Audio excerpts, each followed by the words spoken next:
యేసయ్య మాట బంగారు మాట. లోకరక్షకుడు యేసుక్రీస్తు ప్రభువు. యేసుక్రీస్తు పలానా కులం వాళ్ళ దేవుడు, పలానా మతం వాళ్ళ దేవుడు, బ్రిటిష్ వాళ్ళ దేవుడు, అమెరికా వాళ్ళ దేవుడు అని చాలామంది పొరబడుచు యేసుక్రీస్తు ప్రభువునందు విశ్వాసం ఉంచలేకపోతున్నారు.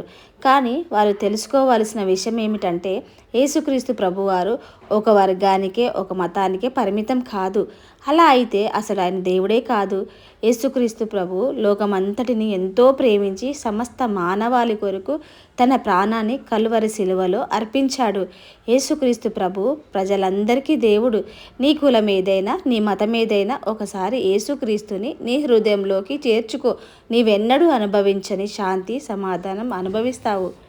యేసుక్రీస్తు ప్రభువారు మనతో ఈ విధంగా చెప్పుచున్నాడు. శాంతి మీకు అనుగ్రహించి వెళ్ళుచున్నాను, నా శాంతినే మీకు అనుగ్రహించుచున్నాను. లోకమిచ్చినట్టుగా నేను మీకు అనుగ్రహించటలేదు. దేవుడొక్కడే, దేవునికిని నరులకును మధ్యవర్తి ఒకడే, ఆయన క్రీస్తేసను నరుడు.